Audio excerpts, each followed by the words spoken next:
Qui aurait pensé que l'une des figures les plus démonisées de la culture occidentale était en réalité porteuse de connaissances et d'illumination?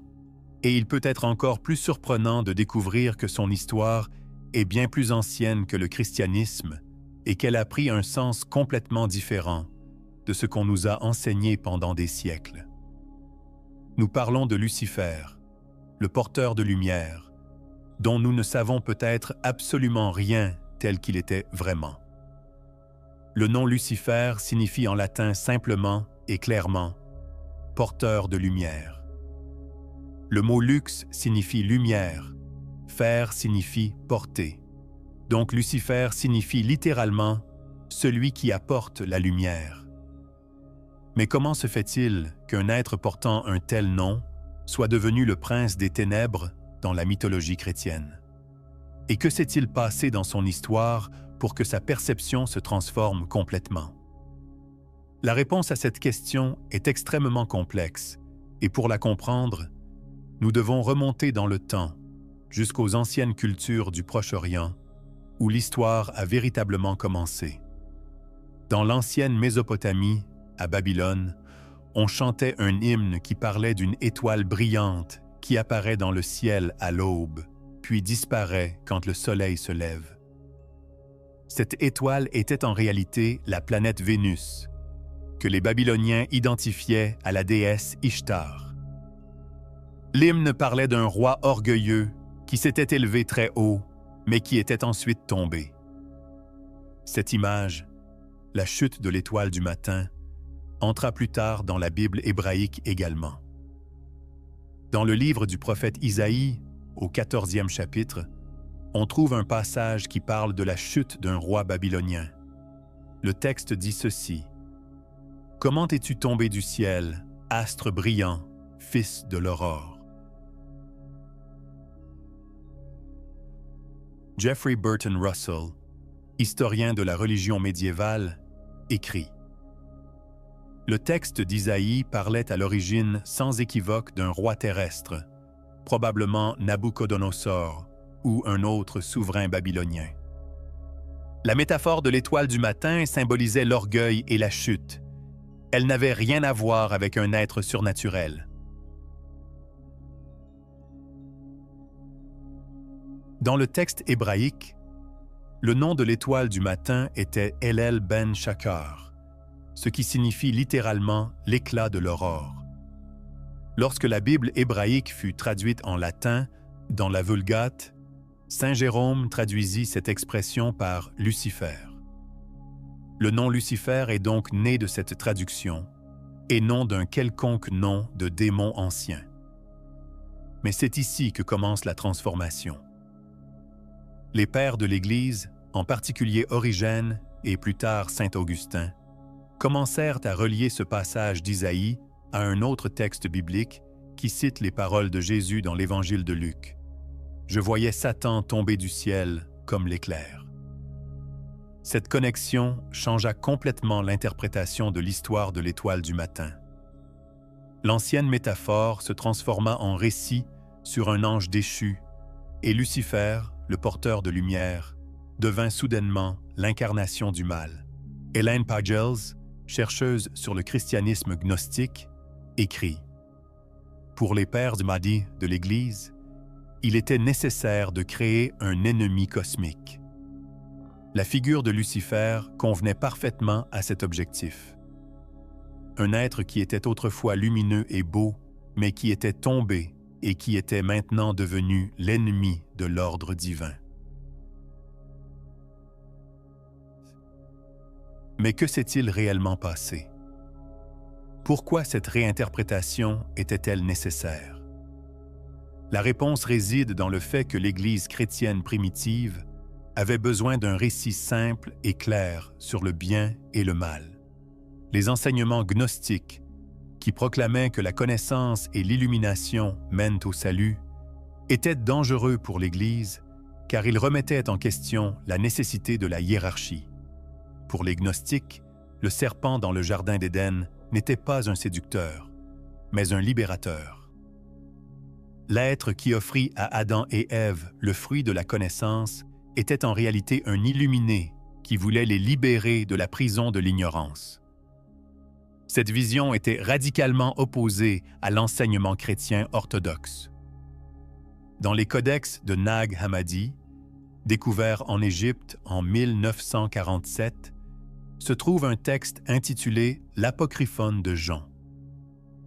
Dans ce texte, l'histoire de la création apparaît de manière complètement différente. Le Créateur, mentionné sous le nom de Jaldabaoth, n'est pas le Dieu suprême, mais un être inférieur qui maintient l'humanité dans l'ignorance. Dans ce récit, un être supérieur, parfois appelé Christos ou la lumière, descend pour illuminer l'humanité. Cet être apparaît sous forme de serpent, et lorsqu'Adam et Ève goûtent au fruit de la connaissance, leurs yeux s'ouvrent véritablement et ils reconnaissent leur vraie nature. Birger Pearson, expert en études gnostiques, écrit « Dans la conception gnostique, l'histoire de la chute est en réalité l'histoire de l'éveil de l'humanité. Le serpent n'a pas nui aux gens, mais les a libérés. Cette réinterprétation radicale était dangereuse pour l'orthodoxie, car elle remettait en question les enseignements fondamentaux de l'Église. Si jusqu'à présent cette sagesse profondément cachée t'a intéressé et que tu veux en savoir plus sur ce qui nous a été caché pendant des siècles, abonne-toi à la chaîne.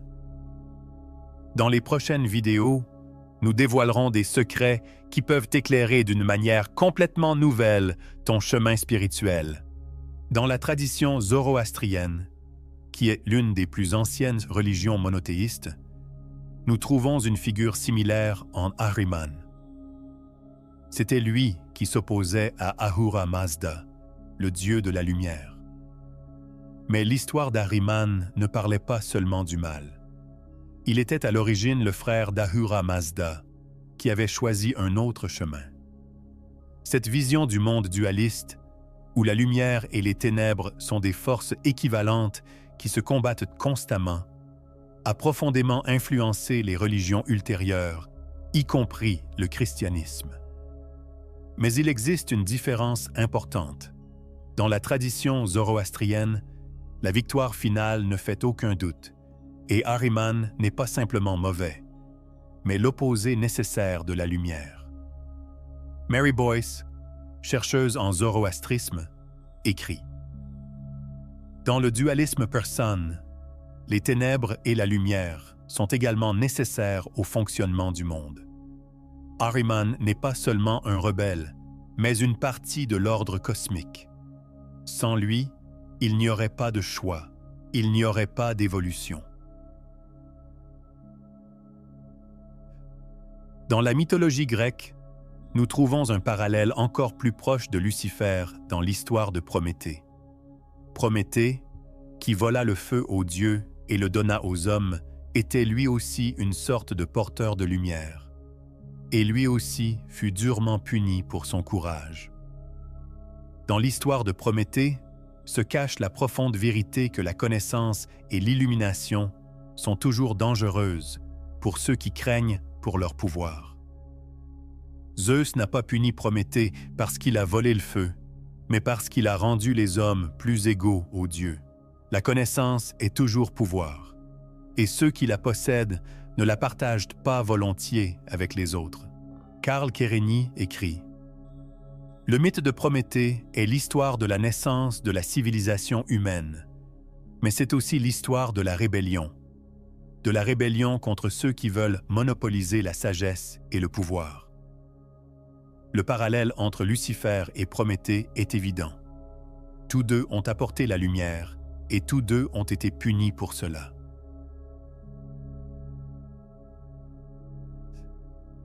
Dans la tradition kabbalistique, la figure de Lucifer montre une image encore plus complexe. Dans le Sefer HaZohar, le livre de la splendeur, qui est l'œuvre fondamentale de la mystique juive, l'enseignement sur les anges déchus ne parle pas seulement de rébellion. La chute ici fait partie d'une nécessité cosmique qui rend possible le libre arbitre humain. Gershom Scholem, le plus grand chercheur de la mystique juive, écrit: dans la conception kabbalistique, le Tzimtzum, le retrait divin, a créé l'espace dans lequel le mal peut exister.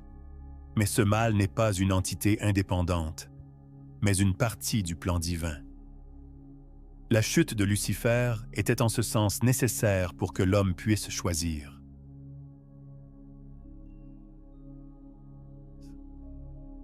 La gnose, qui vient du grec et signifie « connaissance », joue un rôle central dans la compréhension de l'histoire de Lucifer. Selon les enseignements gnostiques, les âmes humaines sont des étincelles divines emprisonnées dans la prison du monde matériel. L'illumination, l'obtention de la gnose, est la seule voie vers la liberté. Dans ce contexte, Lucifer, le porteur de lumière, est la figure qui aide à obtenir cette gnose. Il n'est pas un séducteur, mais un enseignant. Il n'est pas un ange déchu, mais un ami de l'humanité. Cette réinterprétation radicale était naturellement inacceptable pour le christianisme orthodoxe. Hans Jonas, chercheur en philosophie gnostique, écrit: la gnose n'est pas une catégorie morale, mais épistémologique. Il ne s'agit pas d'être bon ou mauvais, mais de savoir qui tu es vraiment. Lucifer est en ce sens l'éveilleur de conscience, non l'auteur du péché.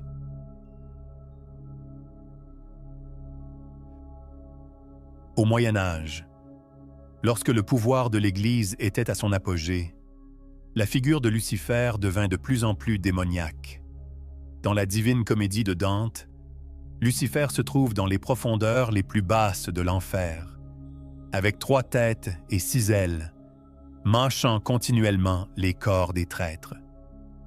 Cette image reflétait parfaitement la théologie basée sur la peur de l'Église médiévale.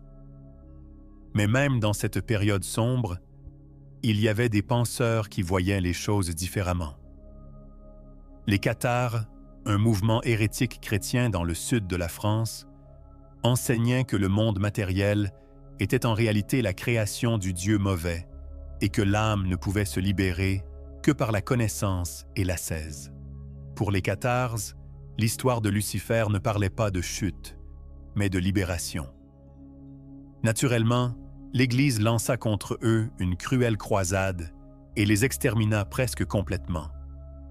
Mais leurs enseignements continuèrent à vivre parmi les initiés. Malcolm Lambert, historien du mouvement cathare, écrit: les cathares croyaient que la connaissance libère. Cette conviction représentait un danger mortel pour l'Église, car elle remettait en question son rôle de médiatrice dans le salut. C'est pourquoi il devait être détruit. À la Renaissance, lorsque les textes anciens furent redécouverts, la figure de Lucifer se transforma à nouveau. Les philosophes néoplatoniciens, en particulier Marsilio Ficino et Pic de la Mirandole, placèrent en l'histoire de l'ange déchu sous un nouveau jour. Pour Ficino, la chute de l'âme dans le monde matériel n'était pas une punition, mais faisait partie du plan divin.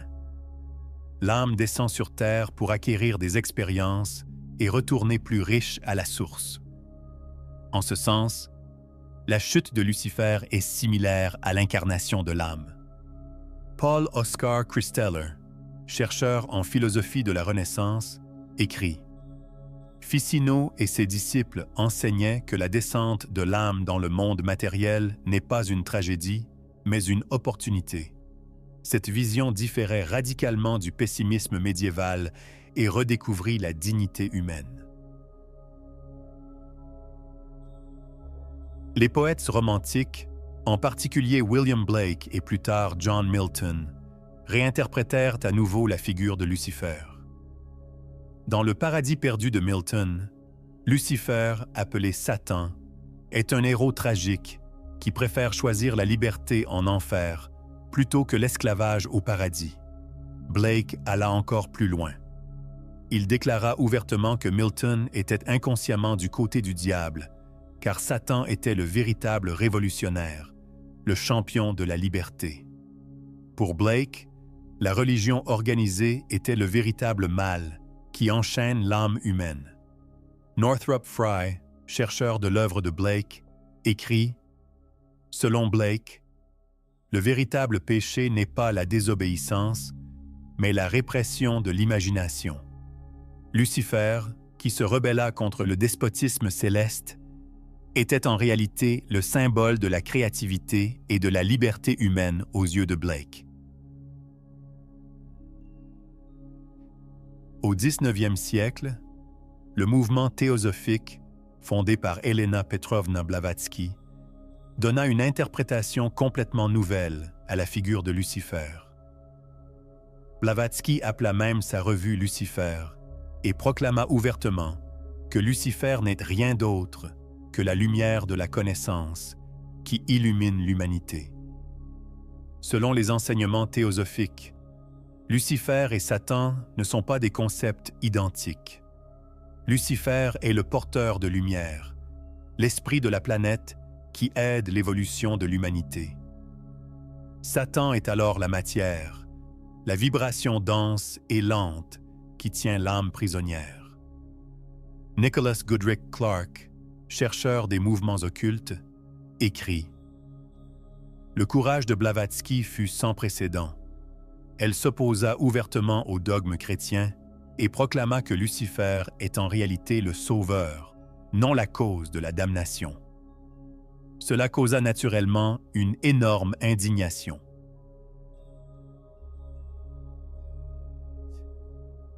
Rudolf Steiner, qui fonda ensuite l'anthroposophie, peignit une image encore plus différenciée.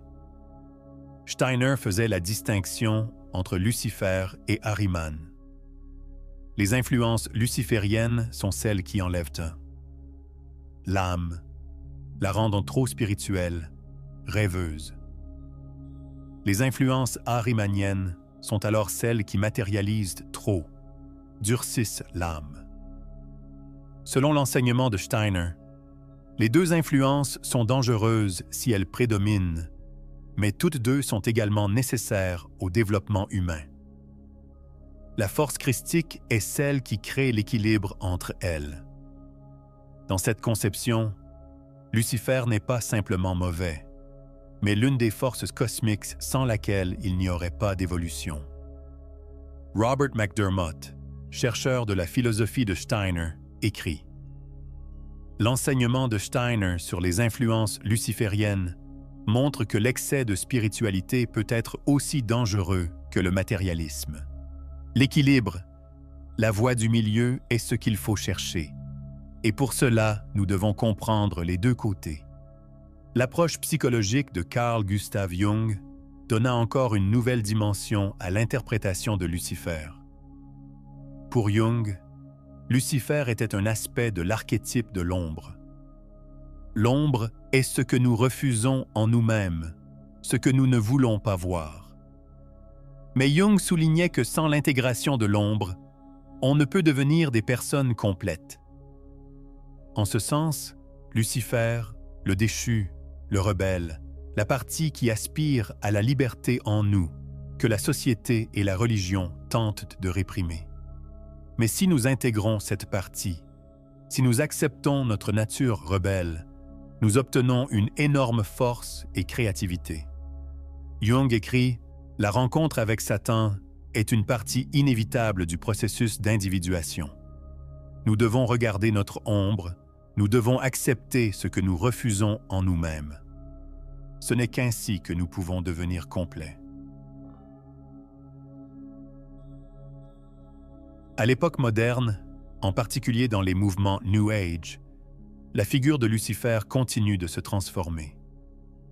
Pour beaucoup, il n'est rien d'autre qu'un être cosmique incompris, qui était en réalité ami de l'humanité. Cette vision retourne aux traditions gnostiques, mais apparaît sous une forme moderne. Il y a cependant un danger dans cette réinterprétation. Si nous idéalisons trop Lucifer, Si nous oublions que chaque archétype a aussi un côté ombre, nous pouvons tomber dans un autre extrême. La rébellion en soi n'est pas une valeur, ni la liberté, s'il n'y a pas derrière elle sagesse et responsabilité. David Fiedler, chercheur en pensée symbolique, écrit « La réhabilitation de la figure de Lucifer est une tâche importante car elle aide à se libérer de la religiosité basée sur la peur. Mais nous devons être prudents pour ne pas créer un nouveau dogme à la place de l'ancien. » Du point de vue de la réincarnation, l'histoire de Lucifer soulève des questions particulièrement intéressantes. Si Lucifer est vraiment un être cosmique qui aide l'évolution de l'humanité, quel est son rôle dans la transmigration des âmes? Est-il possible que ce soit lui qui nous aide à voir les leçons que nous devons apprendre? Selon certains enseignements ésotériques, chaque incarnation est un choix entre l'expérience matérielle et la conscience spirituelle. L'énergie de Lucifer est celle qui rend ce choix possible, qui crée la tension sans laquelle il n'y aurait pas d'évolution. Si nous sommes tous des étincelles divines qui collectent des expériences dans le monde matériel, alors la chute de Lucifer n'était peut-être aucune chute, mais une acceptation consciente. Peut-être est-ce lui qui accepta volontairement d'incarner cette force contre laquelle, en luttant, l'humanité peut évoluer. Christopher Basch, chercheur en psychologie transpersonnelle, écrit « Dans l'enseignement sur la réincarnation, la souffrance et la lutte ne sont pas une punition, mais une opportunité d'évolution. Si nous regardons l'histoire de Lucifer de cette manière, alors il n'est pas un ange déchu, mais un héros qui accepta le rôle le plus difficile dans le drame cosmique. » Dans le monde d'aujourd'hui, lorsque nous avons tant d'informations à disposition, lorsque nous pouvons librement enquêter au-delà des dogmes, il est peut-être temps de repenser l'histoire de Lucifer. Il ne s'agit pas d'appeler le mal bien, mais de reconnaître « le monde n'est pas noir et blanc ».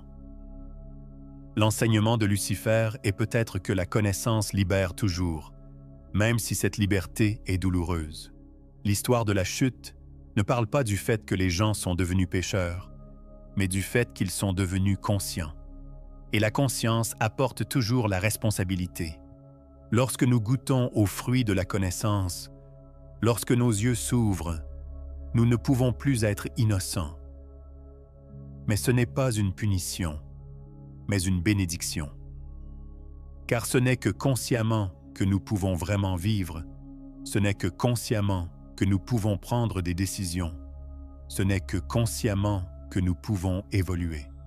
Joseph Campbell, chercheur en mythologie, écrit « Le voyage de chaque héros est un voyage d'éveil, et chaque éveil est douloureux, car nous devons mourir à ce que nous étions pour devenir ce que nous pouvons être. » L'histoire de Lucifer est l'histoire de l'éveil de l'humanité.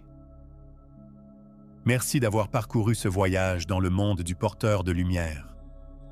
Si cet enseignement t'a donné une nouvelle perspective, partage-le avec d'autres qui cherchent la vérité. Écris dans les commentaires ce que la figure de Lucifer signifie pour toi et comment ta perception de lui a changé. Dans les prochaines vidéos, nous continuerons à dévoiler les enseignements cachés qui aident à comprendre notre chemin spirituel. La lumière est toujours disponible pour ceux qui osent chercher même dans l'ombre.